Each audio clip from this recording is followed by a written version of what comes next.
Welcome back. This is module 5, module number 5. And in this module, we're gonna go over different strategies that you could use to add points to your credit, uh, or different strategies that you can use to increase your credit score. Okay. Now, technically, this is not guaranteed, but you can see as high as 100 points from using these strategies that we're gonna go over. Again, the first one that I'm gonna start with is number one, lower your utilization to be anywhere between 1 to 3%, especially if you are applying for any new loans. If you're applying for a mortgage, car financing, make sure that your utilization is between 1 to 3%. I'm saying that your utilization is one as one of those things that you need to do because it's actually one of the things that you have control over. Just to pay down your debt, okay? Number two, make sure that you are paying your stuff on time. Pay your debt on time, even if it's just the minimum payment. If you pay the minimum payment on any credit card, you're technically not late. Although you will be charged interest on any balance that's left over, right? But these are two simple things that we should all be doing already. These are two simple things that we should all be doing already. Okay. Now let's go over some of the. That's actually what I just talked about.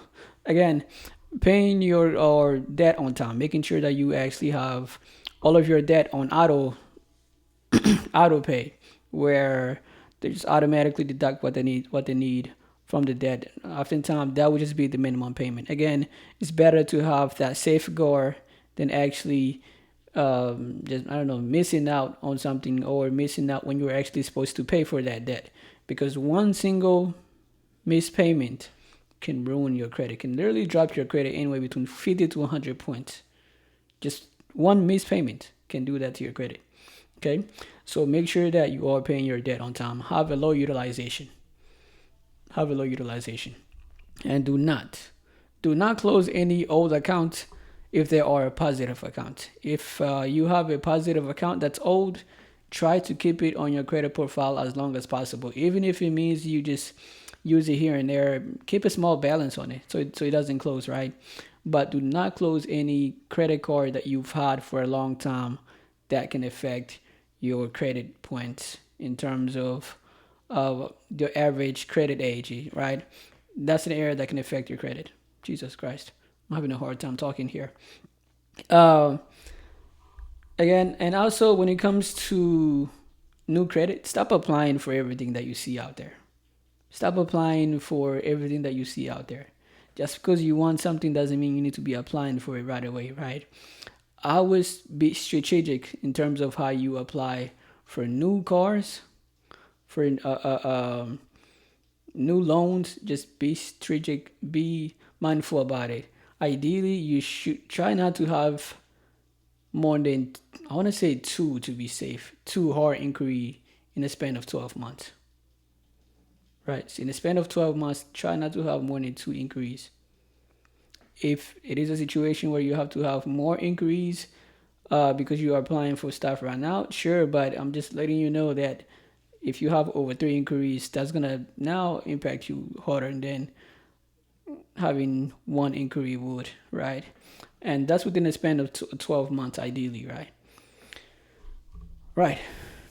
Secure credit card. We talked about getting a secure credit card as a way of adding new accounts on your credit file, right? But again, similar process. Make sure that you have your card on the 5%. If 5% is like on the 10% is where you get the most points. But to truly maximize it, anywhere between 1 to 3%, right? But the lower the percentage in terms of your utilization, the better. And getting a secure credit card will essentially help you. You might see a drop in score because it's a new account that you just now open, right? And maybe you might get that hard inquiry as well. You might see a point. You might see your score drop a little bit, but in the long run, it's gonna help you. 6 months from that day, that payment history that you've been paying on time is really gonna help you, right? The reason why I'm mainly The reason why we're focusing on utilization and payment history is because they make up what 65% of your points, right? 65% of your points. So getting those two is where you'll be able to see the huge jump in your credit. Having low utilization and paying your stuff on time. Those two is where you'll be able to see a huge jump in your credit. Of course, the other ones do matter, but I'm telling you right now, math is math. Math does not lie. Numbers don't lie, okay? Humans lie. Your boyfriend might lie. Your husband might lie, but numbers will not lie. Okay, the other one is credit builder loans. We talked about this in prior modules as well. You can get a credit builder loan to start building your history. You go to a bank, get a credit builder loan, deposit $1,000 into that saving account. They use that pretty much use that $1,000 as a collateral, and then they offer you a credit limit in terms of a loan that you can. What was that? Sorry, excuse me. And they use that $1,000 and give you a loan that you can pay back over time, and that's how you'll be able to build your credit history with that. Okay.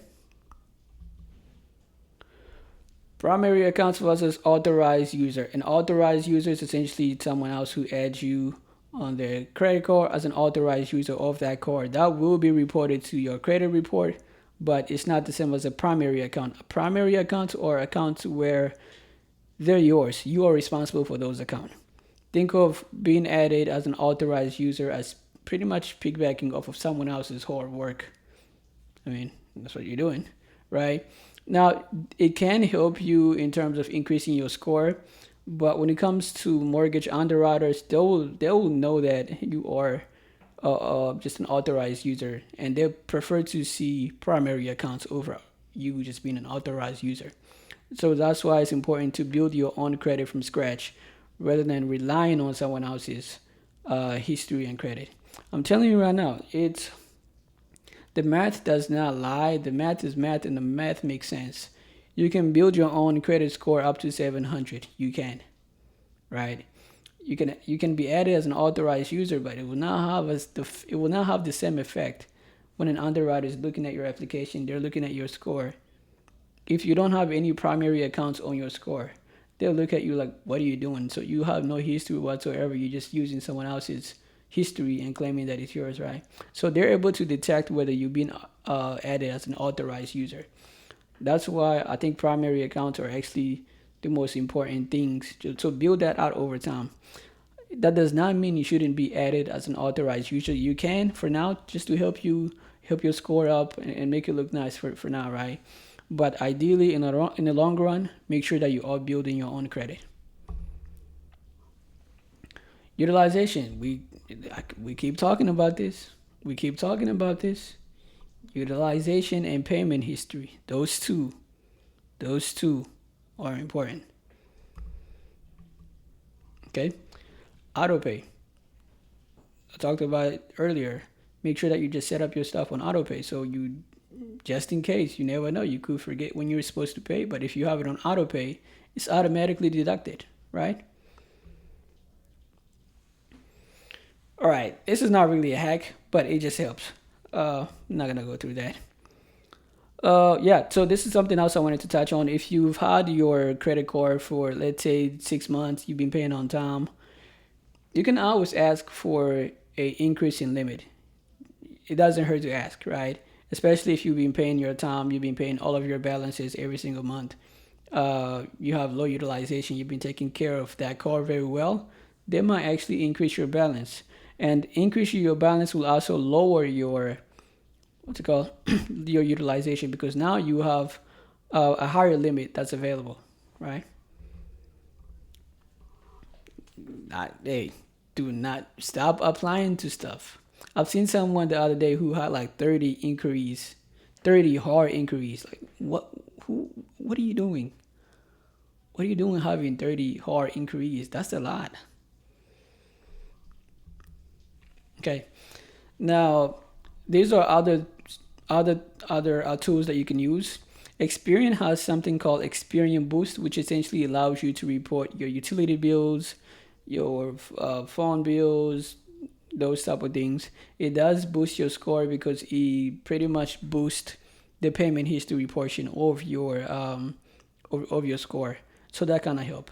And then you have rent reporter, which will report any past rent that was on time, and that will help with your score as well. And then you have credit strong. I'm gonna add all of these to the resource tab. It might be either in this section or the next one. I'll have the links to all of these. Now, there's pros and cons here. In my perspective, I feel like you should be mindful and not add all of them. Like, don't add all of these credit builder accounts. You shouldn't, just don't. I don't personally, I would not have more than 3. Now, it does depend on your average. What's the average account age that you currently have? Because once you add a new account, that will lower your average account age, right? Now, the beauty about this is that most of these builder credit builders don't really do any hard increase, so that's a plus there. Other than the secure credit card, they might have to pull a hard increase, but none of these do any hard increase. Okay, Credit Strong is really good. I think Credit Strong is my favorite because it actually look like they have different products, and I feel as if they might be more respected by lenders than any other credit builder platform. Okay, but I'll add more resource to these in the resource tab. Okay, that's pretty much it. That's pretty much all that I wanted to go over. If you have any questions, hit me up, let me know. More than happy to help. Okay, see ya.